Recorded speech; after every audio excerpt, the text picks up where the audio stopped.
Bismillahirrahmanirrahim. Assalamualaikum warahmatullahi wabarakatuh. Selamat datang di channel Pajak Gasan Banua. Banua siapa? Banua kita. Kita siapa? Kita Indonesia. Dan bagi kawan pajak yang belum mengikuti channel Pajak Gasan Banua, silahkan klik tombol subscribe-nya dulu dan jangan lupa nyalain lonceng notifikasinya biar tidak ketinggalan video-video terbaru di channel Pajak Gasan Banua.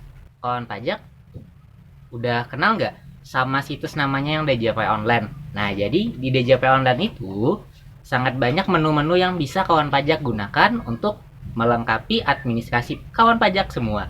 Dan apa aja menu di situs DJP Online itu? Nah, makanya admin akan membahas terkait bagaimana atau apa saja menu yang ada di situs djponline.pajak.go.id. Tanpa berlama-lama lagi, yuk kita ke video.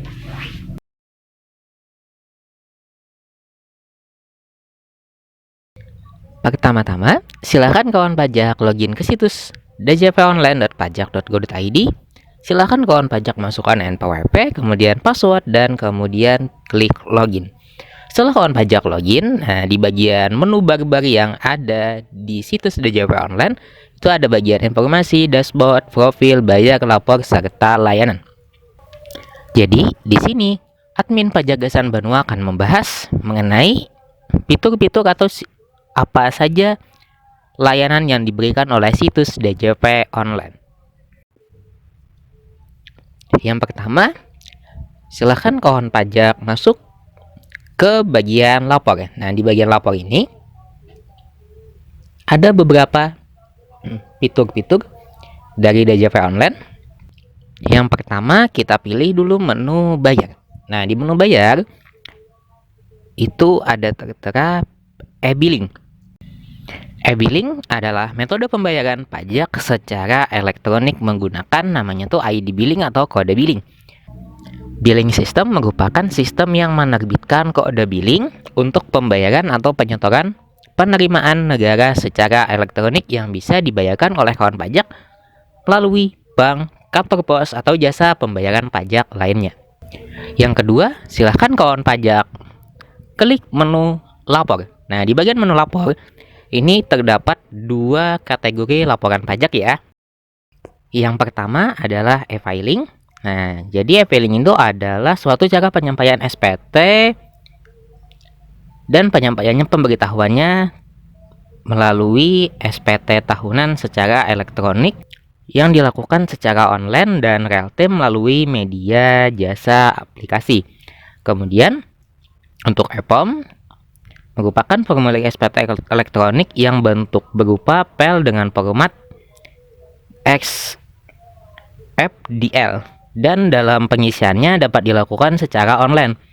Jadi untuk e-filing itu biasanya dilakukan atau digunakan oleh orang yang bekerja di suatu pemberi kerja, misalkan orang kantoran, terus perusahaan, ASN, TNI Polri, dan sebagainya.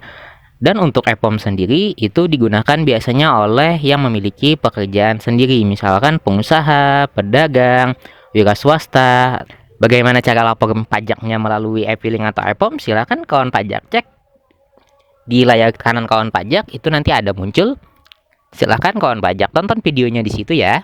Kita akan lanjut ke menu layanan. Nah, di menu layanan ini kan sangat terbatas terkait menu-menu layanannya. Buat mengubah apa saja menu layanan yang bisa kita ditampilkan, klik profil. Kemudian kawan pajak pilih aktivasi fitur layanan. Di bagian aktifkan fitur untuk saya, nah di sini ada beberapa yang bisa kawan pajak akses fitur layanannya dengan cara menceklis atau mengklik di bagian kotaknya itu tersebut, kemudian dipilih ubah fitur layanan, maka akan muncul di menu layanan.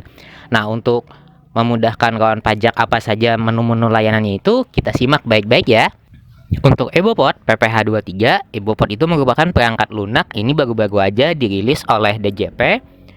Nah, jadi ditetapkan oleh DJP untuk digunakan membuat bukti pemotongan pajak. Kemudian membuat laporan SPT khususnya masa PPH 23 atau pasal 26.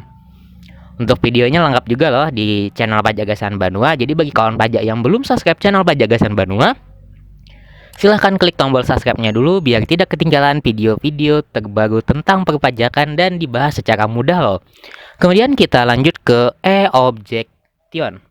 Nah, di bagian sini pengertiannya merupakan saluran penyampaian surat keberatan. Nah, jadi bagi kawan pajak yang memberatkan entah pembayaran pajak atau misalkan yang lainnya itu untuk menyampaikannya dan itu secara rahasia langsung ke server pusat, maka di bagian e-objection nih sangat berguna bagi kawan pajak. Kemudian ada menu lagi PHTB. Nah, PHTB ini adalah layanan daring validasi surat setoran pajak. Biasanya ini yang untuk pembayaran pajak balik nama sertifikat.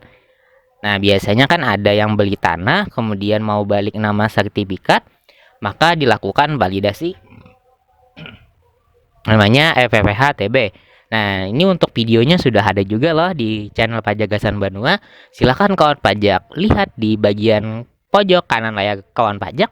Nanti akan muncul videonya terkait bagaimana cara registrasi atau cara penggunaan PPHTB ini. Kita lanjut lagi ke SKD.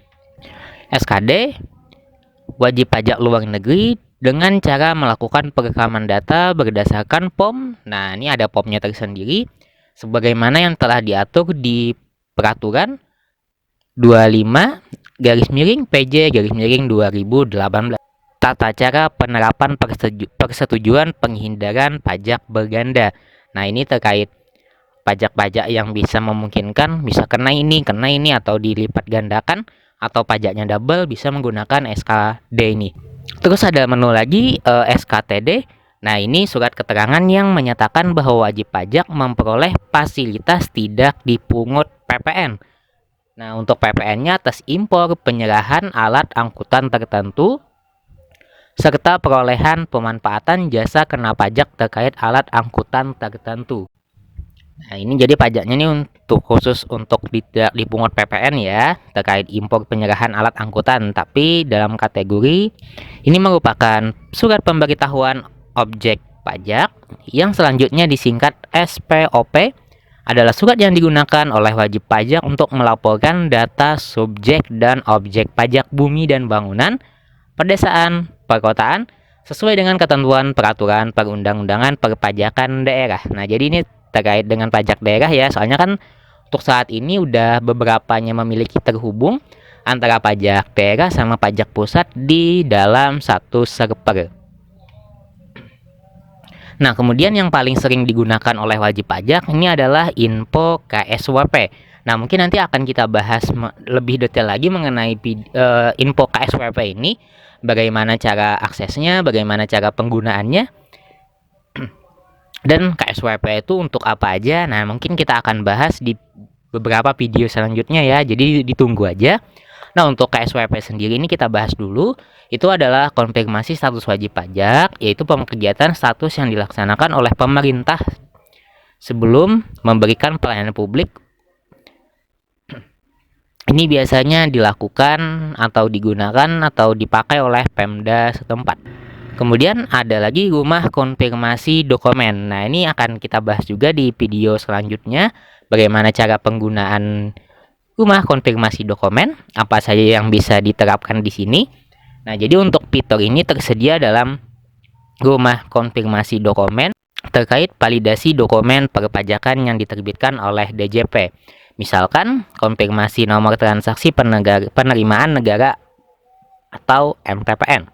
Kemudian reporting investasi. Nah, sekarang kan udah zamannya investasi, apalagi kan udah pada banyak nih yang sudah yang diwajibkan memasukkan nomor NPWP di beberapa aplikasi buat pemotongan pajaknya itu langsung masuk ke situs DJP online atau masuk langsung potongannya ke nomor NPWP tersebut.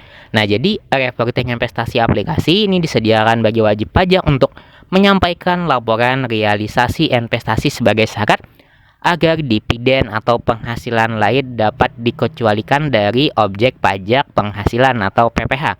Nah, ini masuknya dalam PMK nomor 18/2021 wajib pajak harus menyampaikan laporan realisasi investasi secara elektronik. Nah, itu situsnya ada di e-reporting investasi. Ada lagi nggak e-reporting yang lainnya? Ada. Nah, e-reporting lainnya itu adalah e-reporting COVID-19. Nah, ini adalah sarana pelaporan realisasi pemanfaatan insentif pajak yang diberikan dalam rangka penanganan COVID-19. Nah, jadi bagi kawan pajak yang sudah melihat bagaimana video-video sebelumnya kita tentang membahas insentif pajak atau e-reporting COVID-19, bisa kawan pajak lihat lagi atau simak lagi di video ini. Dan untuk aturannya nih terkait insentifnya diberikan dalam PMK 28/2020 dan PMK 44/2020. Nah, bagaimana kawan pajak? Apakah sudah lebih tahu atau lebih paham terkait apa saja fitur-fitur dari situs DJP Online? Jadi bagi kawan pajak